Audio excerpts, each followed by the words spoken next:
তো আমরা বন্ধুরা তোমরা কেমন আছো অবশ্যই কিন্তু কমেন্টে জানাতে পারো। তো কার্তিক আরিয়ান কিন্তু গুটি গুটি পায়ে ধীরে ধীরে, ঠিক আছে বন্ধুরা, গুটি গুটি পায়ে ধীরে ধীরে কিন্তু পৌঁছে গেল ধর্মা প্রোডাকশনে। তো ঠিকই শুনেছো, ধর্মা প্রোডাকশনে। তো ইতিমধ্যেই কিন্তু একটা পোস্টার চলে এসছে, মোশন পোস্টার, যে মুভির নাম হতে যাচ্ছে কিন্তু নাগজিলা, এবং যেটা আসছে কিন্তু 2026-এর 14ই আগস্ট, অর্থাৎ নাগ পঞ্চমীতে। তো দেখো, ধর্মা প্রোডাকশনের যিনি প্রধান হত্যাকর্তা বিধাতা, তিনি কিন্তু এখন বুঝতে পেরে গেছেন যে কার্তিক আরিয়ান ভাই বুলবুলায় থ্রি, মানে বুলবুলায় করে করে এত টাকা রোজগার করতে পেরেছে যে সে যে কোনো মুভিতে কিন্তু এখন এলে যে টাকা রোজগার হবে।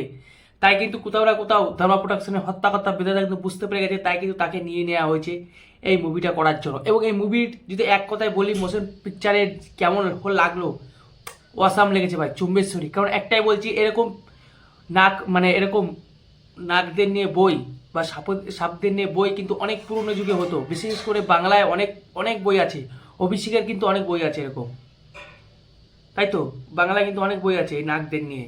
তো সেরকমই বই কিন্তু আবার হতে যাচ্ছে।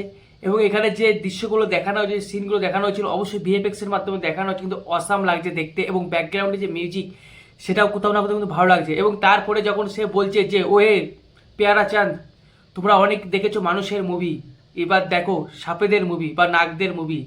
তারপর যেভাবে সেই দেখাচ্ছে কার্তিক আরিয়ানকে যে সে ধীরে ধীরে কিন্তু ইচ্ছাধারী নাগ হচ্ছে। তারপর পিছনে সেই মিউজিকটার কথা মনে আছে তো, সাপের যেরকম মিউজিক হয়, সেই মিউজিক কোথাও না কোথাও আমার গায়ে বায়ে লোমগুলো খাড়া হয়ে যাচ্ছিলো। সেই পুরনো যুগের বইগুলোতে কিন্তু অনেক হতো। শ্রীদেবীর একটা বই ছিল কিন্তু, যেখানে অমলেশপুরি ভিলেন ছিল।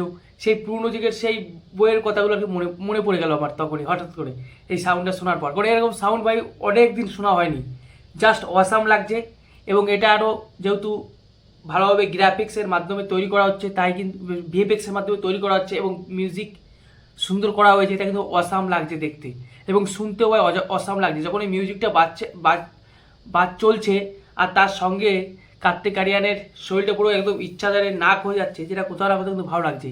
এবং এখানে আরও বেশ কিছু ডায়লগ আছে, যে ইচ্ছাধারী নাক না মানুষের রাজা, না দৈত্যের রাজা, না শয়তানের রাজা, সে হচ্ছে নাগদের রাজা, নাগরাজ। তো কোথাও না কোথাও কিন্তু আমার ভালো লাগছে। এবং বেশ কিছু মানুষকে দেখানো হচ্ছে, তারপর বেশ কিছু সাধু লোককে দেখানো হচ্ছে, যারা কি ওই সাপরে যারা কি সাপ ধরে। এবং এক কথায় বলতে গেলে ভাই, এই মুভিটা যে ভালো হবে আমার কোথাও না কোথাও কিন্তু মনে হচ্ছে।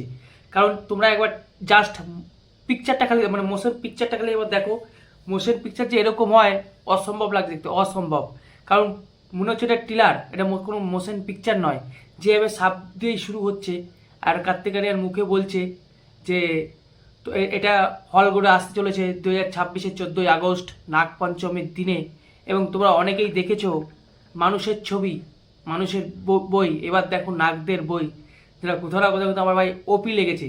এবং আমি সেই পুরনো যুগে ফিরে গেছি মনে হচ্ছে, কারণ সেই মিউজিক, সেই একদম পুরো, তোমরা একবার শোনো, তোমাদের শরীরের যখনই মিউজিকটা বাজবে, সাপের যে মিউজিক, সেই মিউজিকটা বাজার পর তোমাদের গায়ের লোমগুলো কিন্তু খাড়া হয়ে যাবে বন্ধুরা, আমি গ্যারান্টি দিচ্ছি।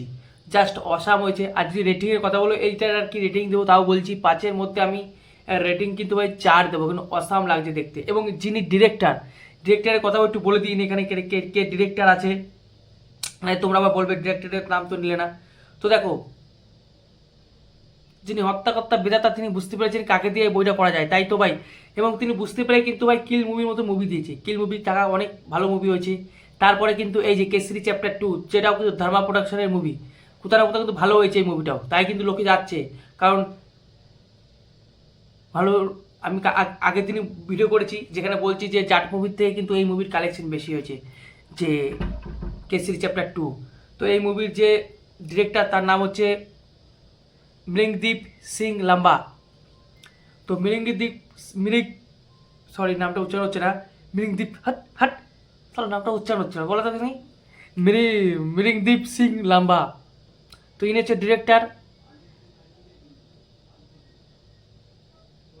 ঠিক আছে। এর আগে উনি হয়তো বই করেছে অনেক, আমি সেমনটি এখনো খোঁজ খবর নিইনি যে তিনি আর কোন বই ডিরেক্টর করেছেন। কিন্তু এই বইটা যে ভালো হবে আমার কোথাও না কোথাও কিন্তু মনে হচ্ছে। অবশ্য নামটা একটু উচ্চারণ করতে পারলাম না, অনেক বড় নাম, তোমরা দেখে নাও নামটা ভাই, আমাকে তাহলে গাল দেবে না। এই যে কি নাম লেখা আছে, তোমরা একটু দেখে নাও বন্ধুরা, তোমরা একটু দেখে নাও প্লিজ প্লিজ। মৃগদীপ সিং লাম্বা, হ্যাঁ মৃগদীপ সিং লাম্বা। তো রাখছি বন্ধুরা।